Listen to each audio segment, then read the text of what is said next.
Hello friends, ఈరోజైతే నేను Sunday స్పెషల్గా మా ఇంట్లో అయితే నేను నా స్టైల్లో దమ్ బిర్యానీ అయితే చేశానండి. చాలా బాగుంటుంది. మనం హోటల్లో బిర్యానీ తెచ్చుకుంటాం కదా, సేమ్ అదే టేస్ట్ వస్తుంది. రైస్ చూసారా, పొడి పొడిలాడుతూ ఎంత పర్ఫెక్ట్గా వచ్చిందో. మరి బిర్యానీ ఎలా రెడీ చేసుకోవాలో చూసేద్దామా. ముందుగా అయితే నేను 1 కేజీ చికెన్ అయితే తీసుకున్నానండి. అందులో బిర్యానీ మసాలా దినుసులు వేసాను. తర్వాత కొన్ని పచ్చిమిర్చి మిక్సీ పట్టుకున్నానండి, అదైతే కొంచెం వేసుకున్నాను. తర్వాత కొంచెం అల్లం వెల్లుల్లి పేస్ట్ వేసుకోవాలి. కొంచెం గరం మసాలా ఉంటే గరం మసాలా కూడా వేసుకోండి. తర్వాత రుచికి సరిపడా కారం, ఉప్పు వేసుకోవాలి. కొంచెం కొత్తిమీర వేసుకున్నానండి. నెక్స్ట్ కొంచెం ఆయిల్ వేసుకొని బాగా కలుపుకోవాలి. ఈ పదార్థాలన్నీ మొత్తం పూర్తిగా కలిసే వరకు బాగా కలుపుకున్న తర్వాత నిమ్మరసం కొంచెం యాడ్ చేసుకోవాలండి. నిమ్మరసం కూడా ఇందులో యాడ్ చేసేసుకున్న తర్వాత మినిమం ఒక 5 అవర్స్ అయినా ఫ్రిడ్జ్లో పెట్టుకోవాలండి. లేదు వెంటనే కావాలి అనుకుంటే కనీసం ఒక 2 అవర్స్ అయినా బయట మ్యాగ్నేట్ చేసుకోవాలి. ఇలా మ్యాగ్నేట్ అయిన తర్వాత కొంచెం కొత్తిమీర, పుదీనా యాడ్ చేసుకున్నానండి. నేను ఫ్రై చేసుకున్నాను ఆనియన్స్, కొంచెం ఫ్రై చేసుకున్న ఆనియన్స్ కూడా కొంచెం వేసుకున్నాను ఇందులోనే. ఇవి తర్వాత కొంచెం పెరుగు వేసుకోవాలి. మొత్తం ఇది కూడా ఈ పదార్థాలన్నీ బాగా కలిసేలాగా కలుపుకోవాలి. కలిపేసుకొని నేనైతే బిర్యానీకి రెడీ చేసుకుంటున్నానండి. రైస్ ఉడికించుకోవడానికి 1 కేజీ రైస్ అయితే తీసుకున్నాను. ఆ కేజీ రైస్కి సరిపడా వాటర్ అయితే ముందుగానే వేడి చేసుకుంటున్నాను. వేడైన తర్వాత ఈ మసాలా దినుసులన్నీ, బిర్యానీకి కావాల్సిన మసాలా దినుసులన్నీ ఆ వాటర్లో మళ్ళీ వేడి చేసుకోవాలండి, మరిగించుకోవాలి. మనం ఏవైతే చికెన్లో కలిపామో సేమ్ అవే మసాలా దినుసులన్నీ ఈ వాటర్లో కూడా మరిగించుకోవాలి. అల్లం వెల్లుల్లి పేస్టు, పచ్చిమిర్చి పేస్టు, బిర్యానీ మసాలా దినుసులు, కొంచెం నెయ్యి, సాల్టు అన్నీ వేసి బాగా, నిమ్మరసం కూడా వేసి బాగా మరిగించుకున్న తర్వాత మనం ముందుగా ఒక 2 గంటలైనా, కనీసం 1 గంట సేపు అయినా సరే బాస్మతి రైస్ నానబెట్టుకోవాలండి. ఆ నానబెట్టుకున్న రైస్ పక్కన పెట్టుకోవాలి. ఇప్పుడు ఆ మరుగుతున్నాయి కదా వాటరు, ఆ మరిగే లోపు నేను కడాయి తీసుకొని ఆ కడాయిలో ఆయిల్ వేసుకున్నాను. ఆయిల్ వేసుకొని కొంచెం నెయ్యి కూడా యాడ్ చేసుకున్నానండి. అందులోనే కొంచెం బిర్యానీ మసాలా దినుసులు కూడా కొన్ని యాడ్ చేసుకున్నాను. ఆ తర్వాత నేను ముందుగా మ్యాగ్నేట్ చేసుకున్నాను కదా చికెన్, ఆ చికెన్ కూడా ఇందులో వేసి కొంతసేపు ఉడికించుకోవాలండి. వేసేసుకుందాం, వచ్చేయండి చికెన్ కూడా.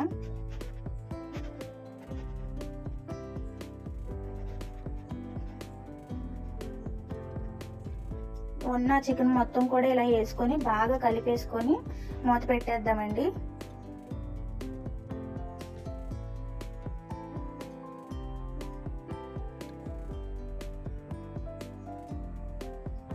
ఇలా కొంతసేపు స్టవ్ మీద ఉడికిస్తేనే పీస్ అనేది బాగా, అంటే చికెన్ పీస్ అనేది బాగా ఉడికిద్ది.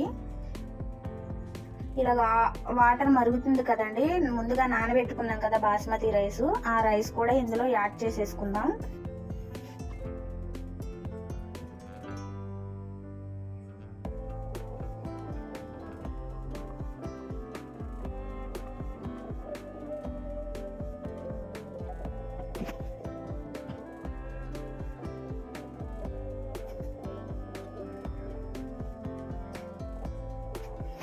ఇలా యాడ్ చేసేసుకున్న తర్వాత మొత్తం కలిసేటట్టు ఒకసారి కలిపేసుకొని మూత పెట్టేసుకుందామండి.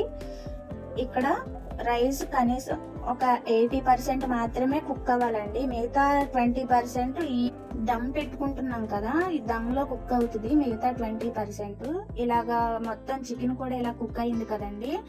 రైస్ కొంచెం ఉడికింది, 80% ఉడికింది కదా. ఇందులో కొంచెం వాటర్ తీసి ఈ కర్రీలో కొంచెం యాడ్ చేసుకోవాలండి. ఎందుకంటే వాటర్ లేదు కదా కర్రీలో, మనం దమ్ పెట్టుకుంటున్నాం కాబట్టి కొంచెం వాటర్ యాడ్ చేసుకొని, అదే వాటర్ తీసి ఇందులో కొంచెం యాడ్ చేసుకొని ఆ తర్వాత మనం రైస్ వేసుకుందాం. చాలా సింపుల్గా ట్రై చేయొచ్చండి ఇంట్లోనే, చాలా బాగా వస్తుంది. ఒకసారి ట్రై చేసి చూడండి, చాలా టేస్టీగా ఉంటుంది. నేను చెప్తున్నానని కాదు, ఒకసారి మీరు నేను చేసిన విధంగా చేసి చూడండి, చాలా అంటే చాలా బాగుంటుంది. రైస్ ఉడికింది కదండి, నేనైతే 80% ఉడికిన రైస్ని ఈ దమ్లో వేసేస్తున్నానండి. సగం వేసుకున్న తర్వాత అందులో పుదీనా, కొత్తిమీర, మనం ఫ్రై చేసుకున్న ఆనియన్స్ ఉంటాయి, ముందుగా ఆనియన్స్ కట్ చేసి ఫ్రై చేసుకుని పక్కన పెట్టుకోవాలండి. ఆ ఆనియన్స్ కూడా ఇందులో వేసుకున్నాను. తర్వాత కొంచెం నెయ్యి యాడ్ చేసుకున్నాను. తర్వాత ఒక లేయర్ వేసుకున్న తర్వాత రెండో లేయర్ వేసుకుంటున్నానండి. ఇలా మొత్తం రైస్ అంతా వేసేసుకోవాలి.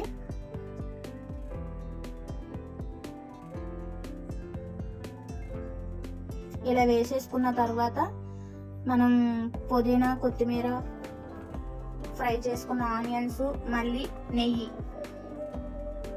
ఇవన్నీ కూడా పైన కూడా యాడ్ చేసేసుకోవాలండి. అంతే, చాలా సింపుల్. ఇలా మొత్తం యాడ్ చేసేసుకున్న తర్వాత కనీసం ఒక పావు గంట అయినా కుక్ అవ్వాలి.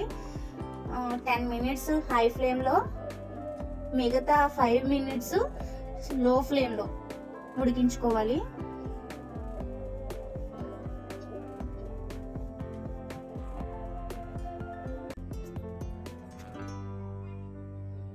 ఇలా మూత పెట్టేసుకున్న తర్వాత ఏదైనా బరువైన వస్తువు పెట్టుకొని ఆవిరి అనేది బయటకు రాకుండా కనీసం ఒక పావు గంట అయినా ఇలా ఉడికించుకోవాలండి. 10 మినిట్స్ హై ఫ్లేమ్లో, 5 మినిట్స్ లో ఫ్లేమ్లో ఉడికించుకోవాలి. అంతే, చాలా సింపుల్గా దమ్ రెడీ అయిపోద్దండి. చాలా టేస్టీగా ఉంటుంది. ఎక్కువ శ్రమ కూడా పడక్కర్లేదు. ఈజీగా చాలా సింపుల్గా మనమే ఇంట్లో తయారు చేసుకోవచ్చు. హోటల్ ఫుడ్ కన్నా మన ఇంట్లో మనం తయారు చేసుకొని తింటే చాలా బాగుంటుంది అండ్ హెల్దీ కూడా. ఒకసారి ట్రై చేసి చూడండి. మీరు కూడా ప్రిపేర్ చేసి చూసిన తర్వాతే నాకు కామెంట్ చేయండి ఎలా ఉందనేది. కొత్తవారు ఎవరైనా చూస్తే మా ఛానల్ని లైక్ చేసి సబ్స్క్రైబ్ చేసి మమ్మల్ని సపోర్ట్ చేయండి ఫ్రెండ్స్. ఇప్పటి వరకు మమ్మల్ని సపోర్ట్ చేస్తున్న ప్రతి ఒక్కరికి కూడా మేము థ్యాంక్స్ చెప్పుకుంటున్నామండి. ఓకే అండి, బిర్యానీ చూశారు కదా. మా వీడియో మీకు నచ్చిందని అనుకుంటున్నాను. ఓకే, మరి నెక్స్ట్ వీడియోతో కలుద్దాం. బాయ్, మరి ఉంటాను.